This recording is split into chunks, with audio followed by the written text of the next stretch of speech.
Okay, I'm working on my 2011 Ford Explorer with 3.5 liter, and all of a sudden developed a misfire. Been driving perfectly, hadn't had any problems with it.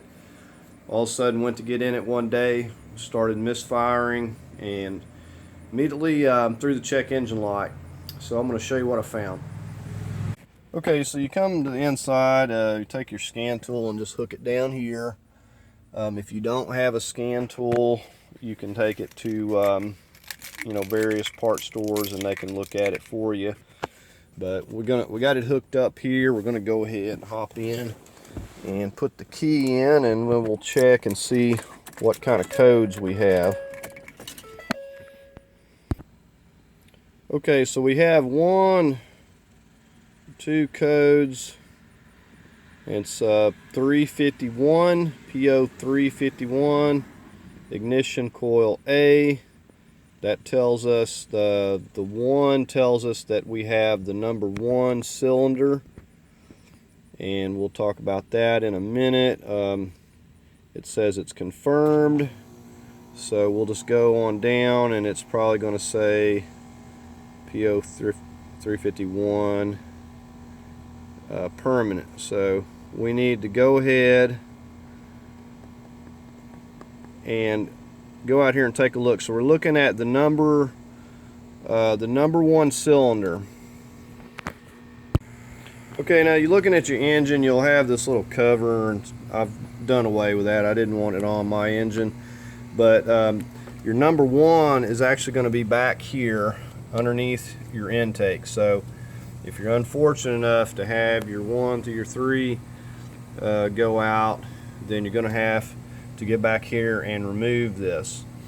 Now if it's the the 4, 5, and 6, then you're going to be it's going to be easy to get to. So like I said, you look at that last number. Mine was a 351, so I know it's going to be this number 1, and you can see it right there. That is the coil pack in question, but there's no way we're getting that out of there. At the very least, you're going to have to loosen all these up. It's not a big deal, but we are going to have to remove some things to get to it. Now, just a back history, I'd put another engine, and when I did, I didn't have the new coil packs, and I knew this was going to come back to haunt me. So now I've got a problem with the number 1, and I'm going to have to get back here. But I'm not going to just be changing the 1. We're going to be changing all of them. So we're just going to go ahead and get started here. Okay, now this is I got this from Amazon. They were the highest rated that I could find. So I believe it was 75 for the whole set. So we'll go ahead and take one out, and I mean, it looks just like the original. Now the good thing about getting new ones, see, like my old ones, these seals were going bad, so you know you're going to have potential to get water, debris, whatever in there. So all these seals are good, they're new, so it's just going to work better. So you got to make sure that you get the specific year. If you get up to the newer year Ford Explorers, they're going to be a little bit different with the connector, and I've got one over here I'll show you. Okay, now this engine is a 2018, and you can look at the coil pack and you can see the difference there. So this is a 2011, and this is actually the engine that replaced the one in there, with everything being the same, with a few exceptions with the wire harness and coil pack. So these were obviously very new, but could not use them with my harness. So, but now we've got a new set, so we're going to go ahead and get started putting these in. Okay, so the first thing we're going to get started on is just removing this air duct and housing here, and it's not very difficult. It clears up a lot of room. We'll start with the clips that we have under here on this box. We could pull the whole thing up, but we're just going to unclip those clips there. We're going to come over here, just give this a little push. See how that pushes and just unlatches that. That disconnects that. We're going to come up here. We have a tube. Let's give that a tug. If it does have a clamp on it, just remove the clamp. This one here does not. We've got an 8mm. We'll go ahead and loosen that. And then we're going to lift this. We'll get on this connector. Now there is a safety lock. You got to pull back under here, and then I can show you this. But I just pushed the safety lock back because it is underneath. You got to push that back and then just push down right there, and that'll come right off. So go ahead and take an 8mm and get that loose. Okay, so you could use a flat as well, but we're going to get this loose.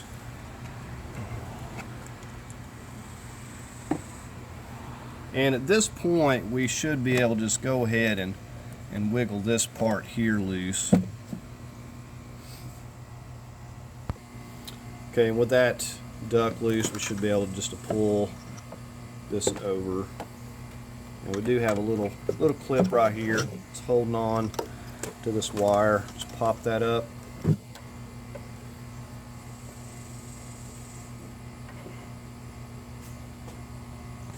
There's that little clip that was going into that top of that air box. You just have to pull that out of there. And because we're dealing with electrical, we're going to go ahead and take a 10mm, and we'll go ahead and disconnect our negative. Let's go ahead and remove that. Okay, so we're over here at this throttle housing. We're going to go ahead and take care of a few of these connections. We got this connector here. Go ahead and get that loose from this point. Now this little green tab, you can just push this up. I usually just push on these little legs, or it's just a clip.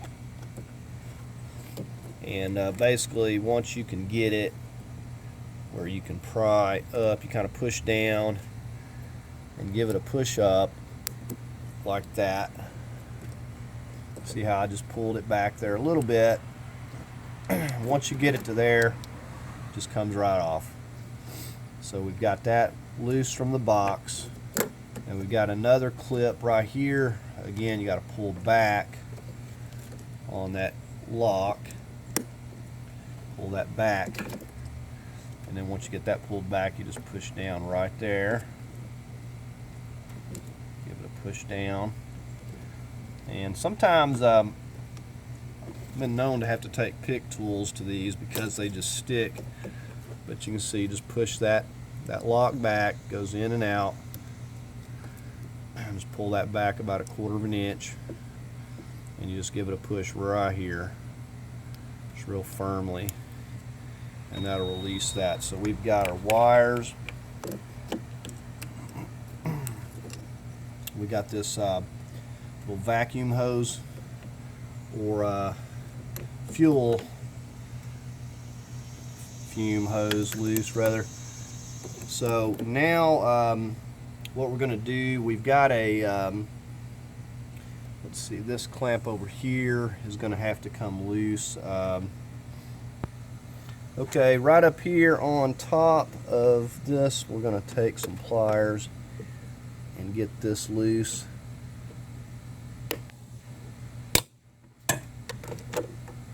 Because that wraps back around, I believe, to that brake booster. Now, a lot of times it pays to get a screwdriver or something to push this off, because it really is no joke.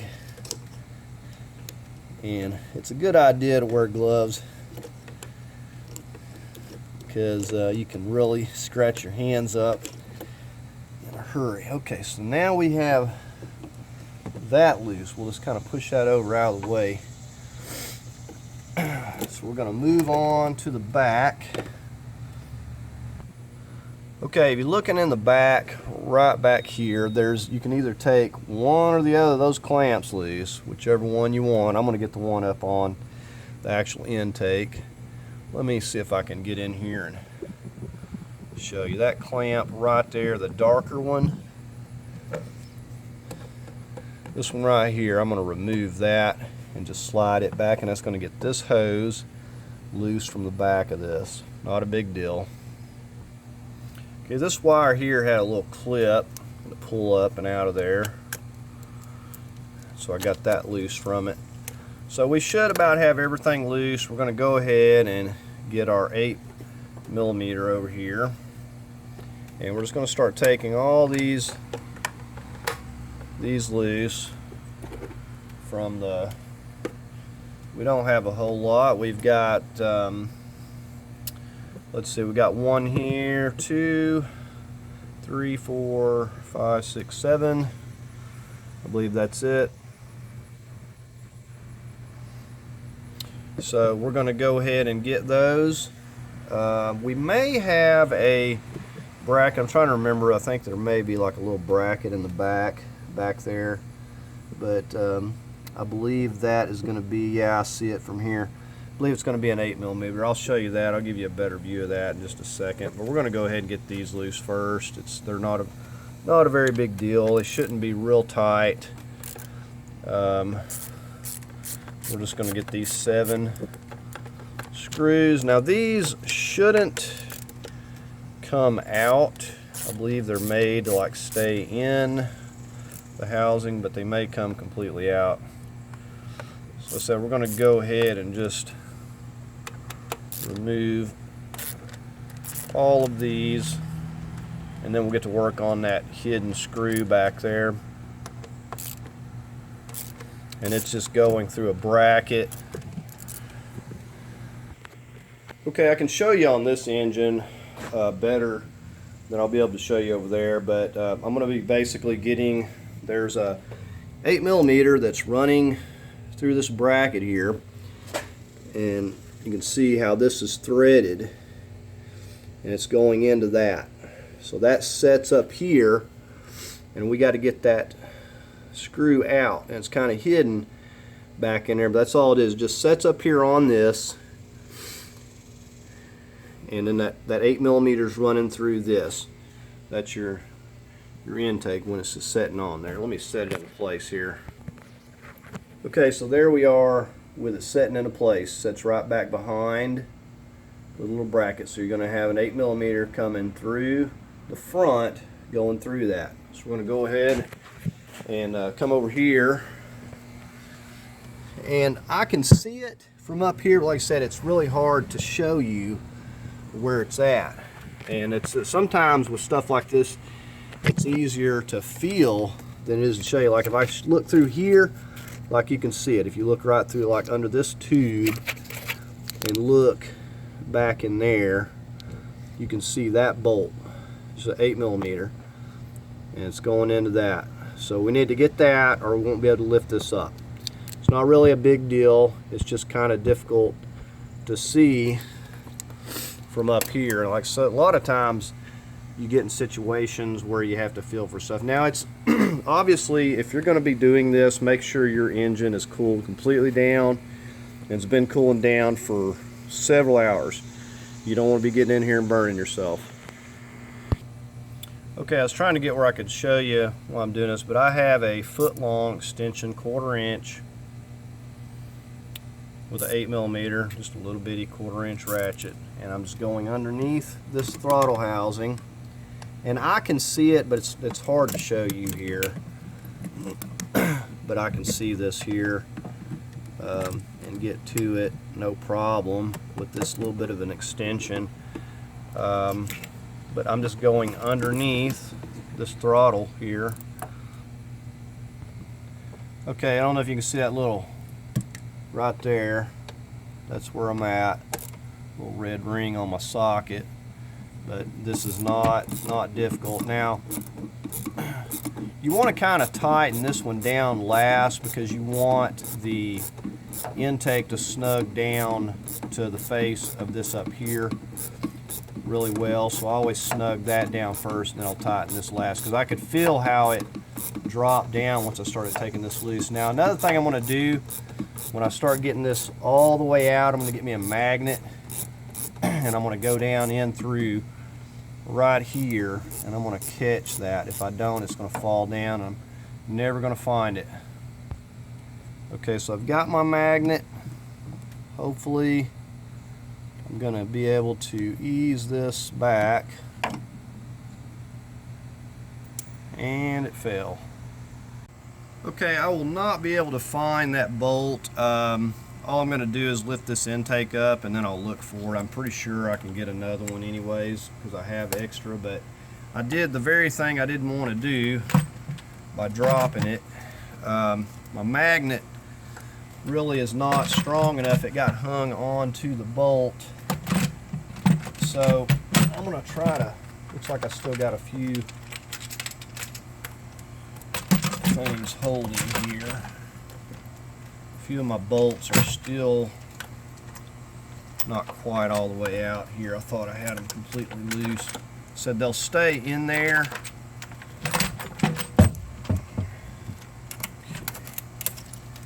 I'm going to feed this down, and there you see we have it. And there's our, you want to, change these gaskets. These here are really new. This engine doesn't have but like 10,000 miles on it, but definitely take the time to change these gaskets while you're taking this up.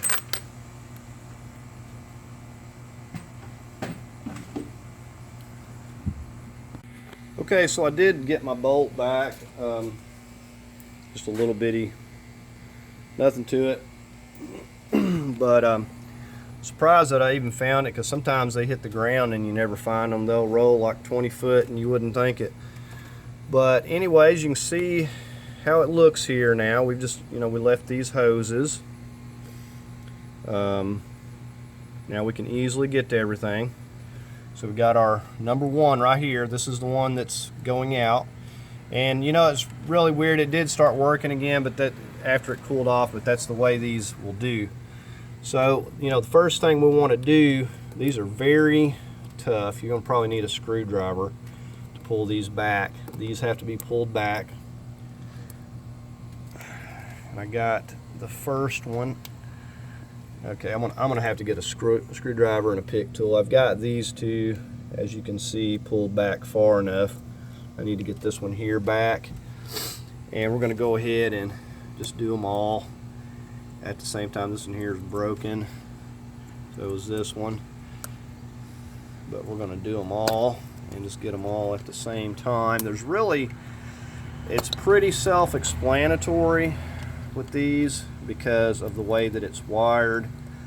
It really would be rather difficult to try to mix anything up. So I'm going to take the plugs loose first, and then we'll work on getting the 8mm and getting our coil packs out here. Okay, so I just got my little 8mm. We're going to go ahead and start taking these screws out. Now I will warn you that these may or may not be stuck in there. I know that I've gotten a hold of some before and they were just glued in there. It's probably not a bad idea to put like a little bit of bulb grease or something around those as you put them in there, but I've had some of them, they even tore in half, and I had to dig the pieces from out of there after I got the top out. I mean, just really no joke, I was using a pry bar and everything to get them out of there. So the heat is really no joke, and it really glues them on there. These are going to come out no problem because I've recently dealt with them, and so we can do a comparison. Said these came highly rated, so we're going to see how they go. They definitely, like I said, the seals on them are better. and you can tell they fit down in there where the other ones were loose. These are going down in there really nice and snug, and they just feel so much better. Feel like they're doing a good job of sealing. So these are coming out no problem. I'm just going to go ahead.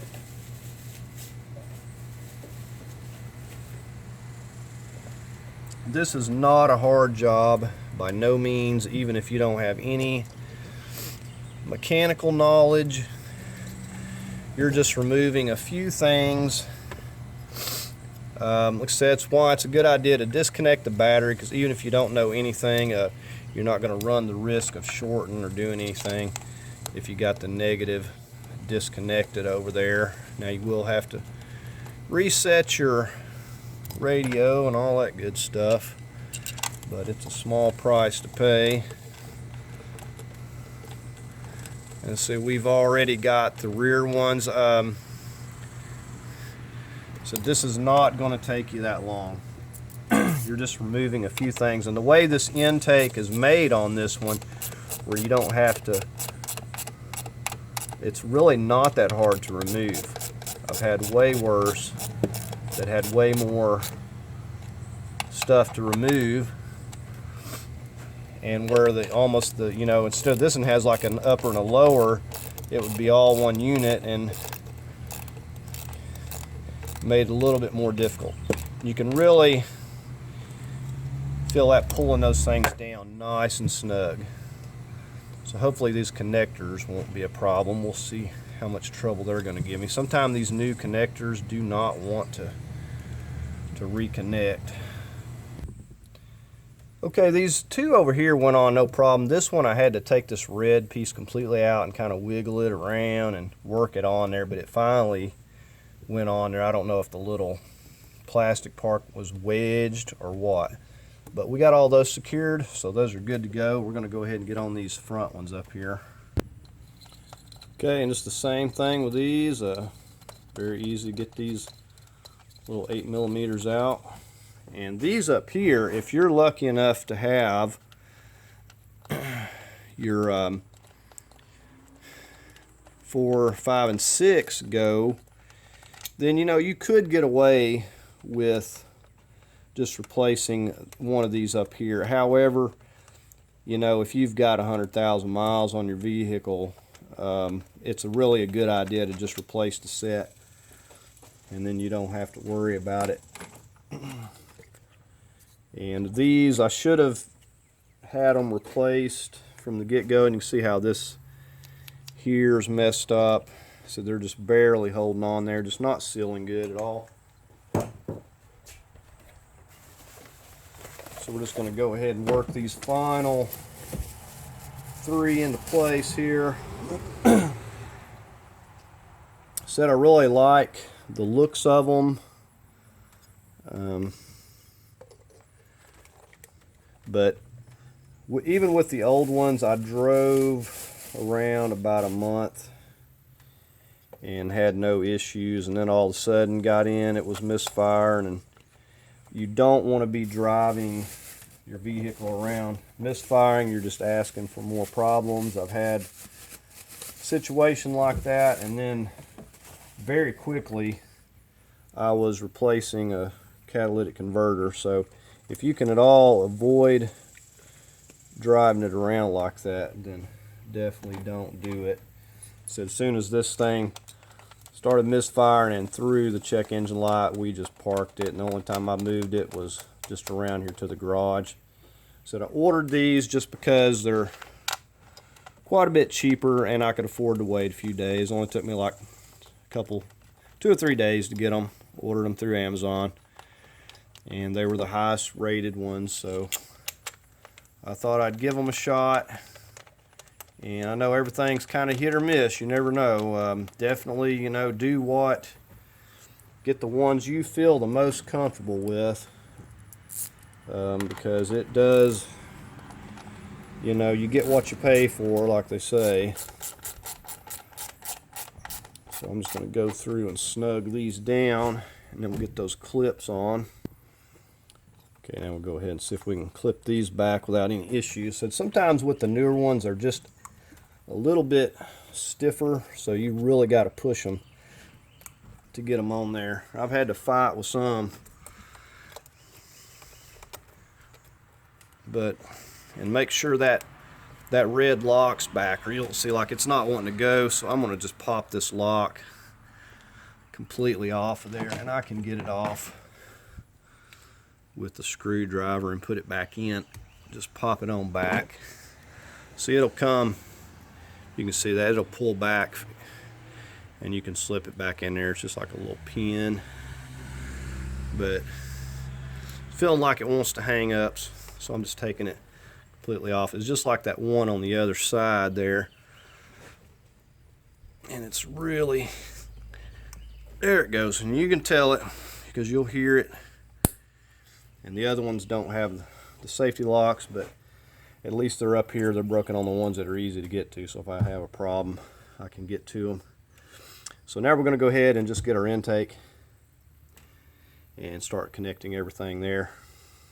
Okay, well, one thing I failed to do when you're working on anything like an intake, take you some clean rags or something and cover up your intake. Don't leave it open like I did there.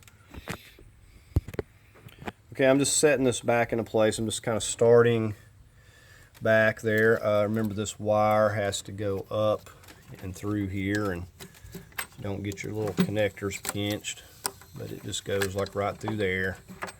Just pull that up through that area and just slide it up under these. We'll just get the little, pull it up here till we get our bolts and stuff to line up, and then we'll start working some bolts back in. Okay, now we got it set down, and it's got a couple of clips in the back that kind of keep it from coming forward anymore as well. The wire is right back in through here. We can go ahead, safety lock back, just push that back on there, and then just push your safety lock back forward, and then take your, push this on there, lock that down, make sure that's on, this clip right back there. So there we have that. And I know we still got the bolt underneath there. You've seen how I did that before. We want to put this back. We'll get our little pliers, get our clamp back down here. Same back here. Push that back on. Very easy. Take our pliers, push that clamp right back up there, so that ain't going nowhere. And then this, we don't need to put that in there yet because we got to snug these down, but that'll go back in there. So we're just going to go ahead. Of course, this kind of clipped up into here, but it's not a big deal. See where it has a clip there. So now I'm going to go ahead and just take my 8mm, and we're going to start working these back down. We're going to secure these first, and I'm only going to snug these down a little bit with a 1/4 inch. If you have an inch-pound torque wrench, then you know, torque them about 80 inch-pounds or so. They don't have to be that tight. You're going into brass that's in plastic, so you got to be mindful of that. It's very easy to go to tearing stuff up in a hurry when you're dealing with plastic and brass, aluminum. So that's all I'm going to do is go ahead and just secure these down a little bit, and then we'll snug them on up.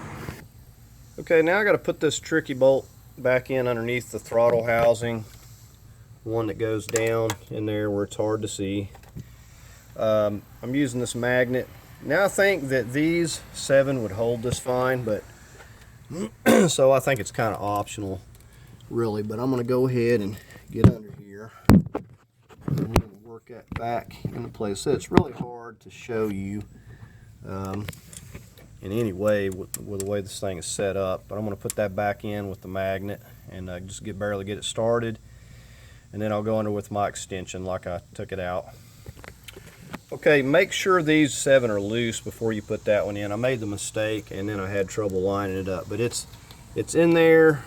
You can see that shiny one down there, but I've kind of got it loose as well. And now I'm going to go ahead and just finish securing these. I'm going to go 80 inch-pounds on these.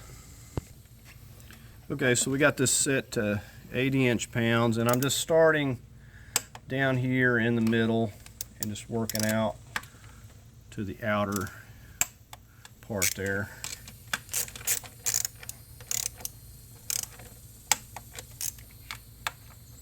And we'll just go back and double check them once we go through them once.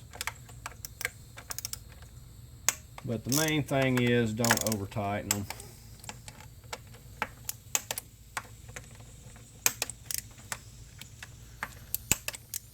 And then once we get these, we just got to get under there and finish snugging that bolt going to the bracket, that 8mm. Okay, now we're just going to kind of pop this hose back into its spot here. Everything else is in place, connected. We got our clamps on. So now we're going to go ahead and just work our air box back into place at this point. Okay, so we're going to go ahead and slip our air box back onto this.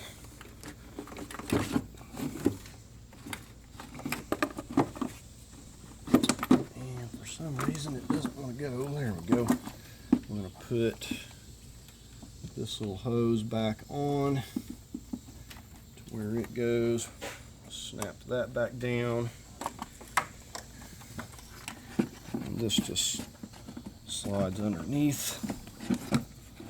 Oh, we got a battery cable in the way.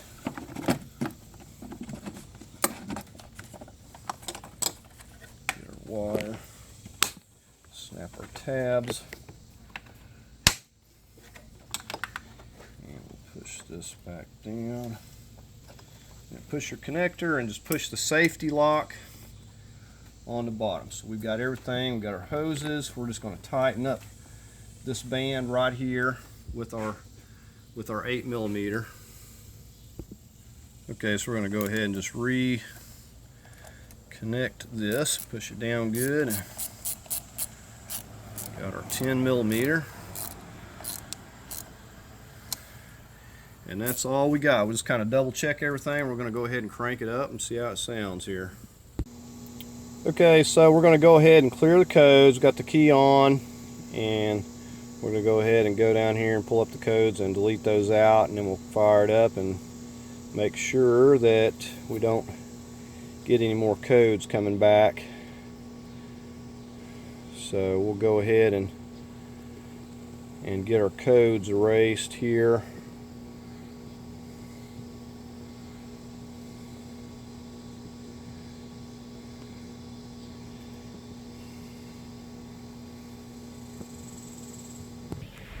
Okay, so we went ahead and cranked it up. We'll come out here and listen to it a little bit. Okay, so it sounds real nice. I won't know for sure until I take it and test drive it. It's definitely not misfiring or anything at this point. We'll take it, we'll drive it, and we'll make sure we don't have any codes coming back. But these, it's nice having these new coil packs on here now.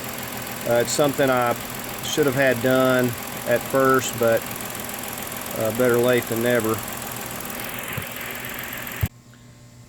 Okay, so that's going to do it on this video on fixing the misfire and replacing all these coil packs. I hope you found the video helpful, and if you did, please give it a thumbs up. And as always, I invite you to subscribe, and thanks for watching.